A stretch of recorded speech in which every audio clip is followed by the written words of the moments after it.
खरीफ फसलों के कुछ महत्वपूर्ण रोगों की सीरीज में एक बार फिर से स्वागत है आप सभी का एबीसी एग्रो क्लासेस उदयपुर के डिजिटल प्लेटफॉर्म पर। कृषि जीव विज्ञान का एक बहुत इंपॉर्टेंट टॉपिक है जो हमने लास्ट बार अध्ययन किया था। उसी क्रम में कुछ इंपॉर्टेंट रोग और बचे हुए थे, उनका अध्ययन आज करते हैं। खरीफ फसलों के रोग भाग सेकंड के अंदर। चलिए स्टार्ट करते हैं। देखिए, एक इंपॉर्टेंट डिजीज आ रहा है, वो नाम लिखा हुआ है आपके सामने, वो नाम देखिएगा आप। उसका नाम लिखा हुआ है कपास का अंगमारी रोग। अंगमारी रोग bacterial blight disease of cotton. Cotton का नाम आप जानते हैं गोसिपियम स्पीशीज होता है। कोर्निया पत्ती धब्बा एवं काली भुजा रोग के नाम से भी इस रोग को नाम जाना जाता है। अगर आपसे पूछ लें कि इस रोग का दूसरा नाम क्या है, तो इसे कोर्निया पत्ती धब्बा एंगुलर लीफ स्पॉट भी कहते हैं और ब्लैक आर्म रोग भी नाम से भी जानते हैं। तो याद रखिएगा, कपास का जीवाणु अंगमारी रोग, इसे कोर्निया पत्ती धब्बा एवं काली भुजा रोग के नाम से भी जाना जाता है। लक्षण देखिएगा,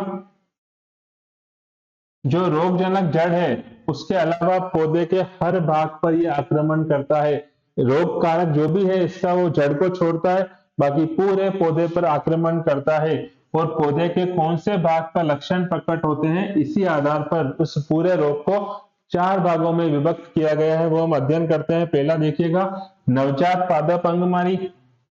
दूसरे को बोलते हैं कोर्निया अंगमारी। तीसरे को बोलते हैं काली भुजा और चौथे को बोलते हैं डोडा सड़न अवस्था। तो याद रखिएगा, कपास का जीवाणु अंगमारी रोग ये पौधे के कौन से भाग पर अपने लक्षण प्रकट करेगा, इस आधार पर इसको चार भागों में विभक्त किया गया है। और ये जो कारक होता है रोगजनक, वो जड़ के अलावा पौधे के सारे भागों पर अपना प्रभाव डालता है। देखिएगा, इनकी वन बाय वन बात करते हैं। सबसे पहला दे रखा है नवजात पादप अंगमारी। नवजात जो पौधा होता है उसके बीज पत्रों पर जल आश्रित धब्बे, ऐसे धब्बे बन जाते हैं जो जल जैसे भरे हुए लगते हैं। धब्बे बनते हैं जो बाद में बड़े होकर भूरे से काले रंग में बदल जाते हैं। जो नया पौधा है, नवजात पौधा है, उसका जो बीज पत्र है, जिसे हम बोलते हैं एक बीज पत्र द्विबीज पत्र, उस बीज पत्र के ऊपर जल के समान एक धब्बे नजर आते हैं। वो धब्बे बाद में कैसे हो जाते हैं, भूरे या काले रंग में बदल जाते हैं, जिससे क्या होता है, पौधा मुरझाकर सूख जाता है। दूसरी देखिएगा, ये तो थी फर्स्ट अवस्था। दूसरी अवस्था कोर्निया अंगमारी, जो परिपक्व पौधा होता है। याद रखिएगा, नवजात पादप अंगमारी कहाँ अपने लक्षण प्रकट करेगा, नाम से पता लगता है, नवजात पादपों पर। दूसरा दे रखा है कोर्निया अंगमारी, अपने लक्षण कहाँ प्रकट करेगा, मैच्योर प्लांट पर, परिपक्व पौधों पर। परिपक्व पौधों की जो पत्तियां होती है उस पर धब्बे नजर आते हैं जो कोणीय हो जाते हैं, एक कोण के समान नजर आते हैं, इसीलिए इसका नाम क्या रखा गया, कोर्निया अंगमारी। नेक्स्ट देखिएगा, काली भुजा अवस्था, ब्लैक आर्म स्टेज। इसमें क्या होता है, तने और शाखाओं पर गहरे भूरे धब्बे प्रकट होते हैं। तने पे और शाखाओं पे गहरे भूरे रंग के धब्बे नजर आने लगते हैं, जो चारों ओर क्या होते हैं, ये सपोज से धब्बा है तो चारों ओर एक घेरा बना लेते हैं, जिससे पत्तियां जड़ जाती हैं, गिर जाती है, जिससे पत्तियां गिर जाती है और शाखाओं की जगह पर काली भुजा नजर आती है, इसीलिए इसका नाम क्या रखा गया, काली भुजा अवस्था। वापस देखिएगा, तने और शाखाओं पर गहरे भूरे रंग के धब्बे प्रकट होते हैं, उनके चारों ओर खाई बन जाती है और उससे क्या होता है, पत्तियां जड़ जाती है और शाखाओं की जगह पर काली भुजा जैसी संरचना नजर आती है, इसीलिए इसका नाम क्या है, काली भुजा अवस्था। फिर देखिए डोडा सड़न अवस्था, जो इसका बोल होता है कॉटन का, उस बोल पर जल के जैसे धब्बे नजर आते हैं, जो बाद में गहरे भूरे हो जाते हैं। जो लिंट होता है कॉटन का, लिंट, लिंट और बोल बीज को खराब कर देता है, जिससे ऊन की जो क्वालिटी होती है वो खराब हो जाती है। इसलिए याद रखिएगा, डोडा सड़न अवस्था जो है उसमें बोल जो होती है कॉटन बोल, उसके ऊपर जल के जैसे धब्बे बन जाते हैं, जो बाद में भूरे हो जाते हैं और ये लिंक और बीज को खराब कर देते हैं, जिससे ऊन की जो क्वालिटी है, गुणवत्ता, वो खराब हो जाती है। इसका रोगजनक कौन है, किसके द्वारा यह फैलता है, तो याद रखिएगा जेंथोमोनास एक्सोपोडिस नामक बैक्टीरिया, ये जो रोग है वो किसके द्वारा फैलता है? बैक्टीरिया। कौन सा बैक्टीरिया?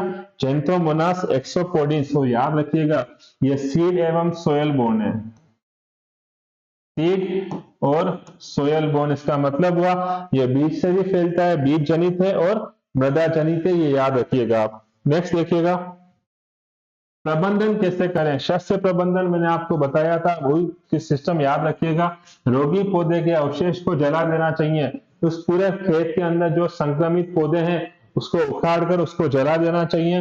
गहरी जुताई कर देनी चाहिए और जो बीज आप उपयोग में कर रहे हो उसको गर्म जल से उपचारित करना चाहिए। इसको बोलते हैं hot water treatment. Hot water treatment याद रखिएगा, गर्म जल से इसको उपचारित करना है, बीज को गर्म जल से उपचारित करना चाहिए। यह है शस्य प्रबंधन। रासायनिक प्रबंधन की अगर आप बात करते हो तो याद रखिएगा H2SO4 कंसंट्रेट H2SO4 सांद्र सल्फ्यूरिक अम्ल में 2 से 3 मिनट डुबोने के बाद साफ पानी से धोना चाहिए। जो बीज है आपका उसको क्या करिए आप सांद्र सल्फ्यूरिक अम्ल में 2 से 3 मिनट तक डुबोइए और फिर उसको पानी से साफ करिए। और एक याद रखिएगा स्ट्रेप्टोसाइक्लिन 50 से 100 ppm का छिड़काव करना चाहिए। जो स्ट्रेप्टोसाइक्लिन एंटीबायोटिक जैसे अपन यूज करते हैं उसका स्प्रे करना चाहिए 50 से 100 ppm का मतलब पार्ट पर मिलियन, याद रखिएगा।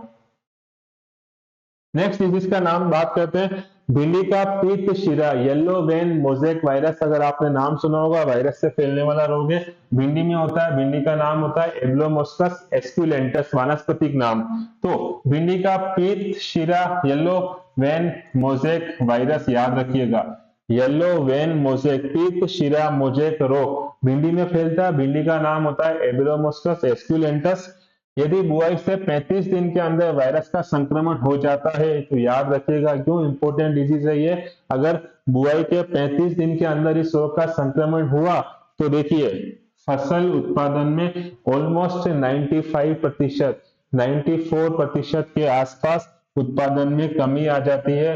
95% के आसपास उत्पादन कम हो जाता है। कब? जब संक्रमण कब हो जाता है? 35 दिन के अंदर हो जाता है। लक्षण देखिएगा, रोगी भाग पर पीली शिराओं का जाल बन जाता है। रोगी भाग पर पीली शिराओं का जाल बन जाता है। उग्र अवस्था में पत्तियां कैसी हो जाती हैं? उग्र अवस्था में पत्तियां पीली पड़ जाती है। याद रखिएगा पीली पड़ने के बाद में क्लोरोफिल जो होता है वो खत्म हो जाता है, जिससे फल छोटे हो जाते हैं और विकृत हो जाते हैं। फलों की साइज छोटी हो जाती है और विकृत हो जाते हैं क्योंकि क्लोरोफिल उसमें कम हो जाता है। और जो उपज है वो उपज भी क्या होती है? काफी कम हो जाती है। ये इस रोग के लक्षण है। आगे देखिएगा, कौन है इसका कारक? अभी मैंने आपको बताया वायरस से फैलने वाला, तो इस वायरस का नाम ही, इस रोग का नाम है सेम है। देखिएगा पीत शिरा मोजेक वायरस, जो मैंने आपको बताया येलो वेन मोजेक वायरस। पीत शिरा मोजेक वायरस के द्वारा ये रोग कारक फैलता है। और अगर आपसे कभी पूछ लें कि इसका आनुवांशिक पदार्थ कौन सा होता है, आपने डीएनए आरएनए का नाम सुना होगा। इसमें डीएनए होता है लेकिन डीएनए कैसा होता है? Double S. इसको बोलते हैं सिंगल स्ट्रैंड। सिंगल स्ट्रैंड इसमें डीएनए होता है, ये एस एस आप याद रखिएगा। इसका आनुवंशिक पदार्थ डबल एस डीएनए होता है, सिंगल स्टैंडर्ड डीएनए होता है। इसका संचरण अगर आपसे पूछ लें, क्योंकि वायरल डिजीज है तो फैलता कैसे है, तो याद रखिएगा ये फैलता है सफेद मक्खी से। क्वेश्चन बनता है भिंडी का पीत शिरा मोजेक रोग किसके संचरण से फैलता है, तो आपका आंसर होगा सफेद मक्खी से। प्रबंधन देखिए, शस्य प्रबंधन ऑलमोस्ट सेम रहता है। रोगी पौधे को उखाड़ कर जला देना चाहिए और खरपतवार, जो भी आपके खेत में खरपतवार है उसको भी खत्म कर देना चाहिए। रासायनिक प्रबंधन में आपको बताया था कि संचरण होता किससे है? सफेद मक्खी से। तो आप सफेद मक्खी को कंट्रोल करेंगे तो ये रोग का आगे संक्रमण नहीं हो पाएगा। तो सफेद मक्खी को रोकने के लिए एक केमिकल का नाम याद रखिएगा, एमिडाक्लोप्रिड। एमिडाक्लोप्रिड 5 मिलीलीटर प्रति 15 लीटर पानी में घोलकर डालना चाहिए। याद रखिएगा सफेद मक्खी को रोकने के लिए एमिडाक्लोप्रिड 5 मिलीलीटर प्रति 15 लीटर पानी में घोलकर डालना चाहिए। जैविक प्रबंधन में देखिएगा नीम की निम्बोली का छिड़काव, नीम सीड, नीम कर्नेल, अगर आपने नाम सुना होगा नीम सीड कर्नेल। आप तो याद रखिए, नीम की निम्बोली का छिड़काव करना चाहिए और प्रतिरोधी किस्मों का चुनाव किया जाना चाहिए। ये इस रोग का रासायनिक शस्य प्रबंधन हो गया, रासायनिक प्रबंधन हो गया और जैविक प्रबंधन हो गया। नेक्स्ट देखते हैं, leaf curl disease of tomato. टमाटर का लीफ कर्ल, लीफ का मतलब पत्ती, कर्ल का मतलब मुड़ जाना। टमाटर आप जानते हो लाइकोपर्सिकम स्पीशीज बोल सकते हैं हम इसको। टमाटर का माथाबंदी के नाम से भी जानते हैं। इसका अगर आपसे दूसरा नाम पूछे तो याद रखिएगा, इसे टमाटर का माथाबंदी भी कहा जाता है। और 20 दिन में अगर संक्रमण होता है तो देखिए इसके उत्पादन में 90% तक की कमी आ जाती, इसीलिए ये रोग इंपॉर्टेंट है। टमाटर के अंदर होता है। पर्णकुंचन का मतलब होता है पत्तियों का मुड़ जाना, सिकुड़ जाना।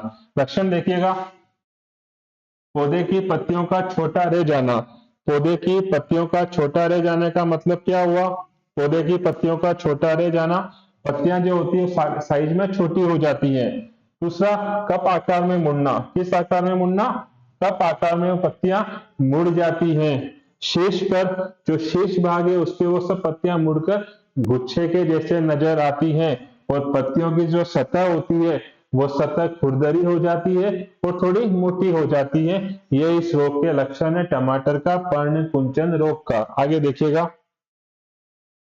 रोग कारक कौन है? जैसा मैंने भिंडी वाले का बताया था, सेम वायरस का नाम था, सेम यहाँ भी वही रहेगा, tomato yellow leaf curl virus. इस वायरस के द्वारा रोग फैलता है। इसमें आनुवंशिक पदार्थ पूछे तो सेम उसके जैसा ही होता है, double S DNA, single standard DNA. संचरण इसमें भी सेम है, जो उसमें था सफेद मक्खी से होता है। प्रबंधन ऑलमोस्ट सेम रहेगा। देखिएगा, शस्य प्रबंधन में रोगी पौधे को उखाड़ कर जला देना चाहिए। जो खरपतवार है खेत में उसको खत्म कर देना चाहिए। रासायनिक प्रबंधन में सबसे इंपॉर्टेंट है, क्योंकि ये सफेद मक्खी ही फैला रही है, उसको रोकिए आप। तो सफेद मक्खी को रोकने के लिए एमिडाक्लोप्रिड 5 मिलीलीटर 15 लीटर पानी में घोलकर डालना चाहिए। जैविक प्रबंधन सेम है, नीम की निम्बोली का छिड़काव करना चाहिए और प्रतिरोधी किस्मों का चुनाव करना चाहिए। इस तरह से आप इसका शस्य, रासायनिक और जैविक तरह से नियंत्रण कर सकते हैं। नेक्स्ट देखिएगा, early blight disease of tomato. Sorry, टमाटर का अगेती झुलसा रोग। इसके लक्षण देखिएगा आप, जो पत्तियां होती है उस पर गोलाकार हल्के भूरे रंग के धब्बे बन जाते हैं। बाद में ये धब्बे क्या होते हैं? फैलकर आपस में जुड़ जाते हैं, जिससे पत्तियां झुलसी हुई नजर आती है। देखिए, ये एक छोटा स्पॉट है, छोटा स्पॉट है, दोनों अलग अलग है। जैसे जैसे ये पास में आते हैं तो स्पॉट बड़ा हो जाता है। और अगर आप लीव्स को देखें तो इस तरह से लीव्स के ऊपर बड़े बड़े धब्बे नजर आ जाते हैं और इससे हमें क्या लगता है? पत्ती झुलसी हुई नजर आती है। ये जो धब्बे होते हैं वो धब्बे बाद में पत्तियों के बाद में तने के ऊपर भी बन जाते हैं। और इसका संक्रमण जब फलों में होता है तो फल सड़ जाता है और फल सड़ने से जो उपज है टमाटर की, उस उपज में कमी आ जाती है। इसका रोग कारक कौन है? याद रखिएगा, इसका रोग कारक का नाम है अल्टरनेरिया सोलेनाई। Alternaria solani. और ये रोग जो होता है वो किससे फैलता है? सोयल, मृदा, सोयल बोन, मृदा से फैलने वाला रोग है अल्टरनेरिया सोलेनाई। नेक्स्ट देखिएगा, इसका प्रबंधन सेम है ऑलमोस्ट। शस्य प्रबंधन, रोगी पौधे को उखाड़ कर जला देना चाहिए, खरपतवार खत्म कर देना चाहिए। रसायन में इसमें आपको याद रखना है, इसमें एक रसायन का उपयोग करना है जिसका नाम है मैनकोजेब। मैनकोजेब 2.5 ग्राम प्रति लीटर। जैविक प्रबंधन की जब आप बात करते हो तो इसमें स्यूडोफ्लोरेसेंस का उपयोग करना चाहिए पर्णीय छिड़काव के लिए पत्तियों पर। और प्रतिरोधी किस्मों का भी चयन करना चाहिए। याद रखिएगा, इस तरह से हमने 2 भाग में खरीफ की फसलों का रोग जो थे वो इंपॉर्टेंट टॉपिक कृषि जीव विज्ञान का हमने कवर किया है। उम्मीद करता हूं आपको ये वीडियो समझ में आया होगा। इसे लाइक सब्सक्राइब कर लीजिएगा, जिससे आगे जो आने वाले वीडियो है इंपॉर्टेंट वो आपको रेगुलर मिलते रहे। जुड़े रहिए आपके अपने एबीसी एग्रो क्लासेस उदयपुर परिवार के साथ। धन्यवाद।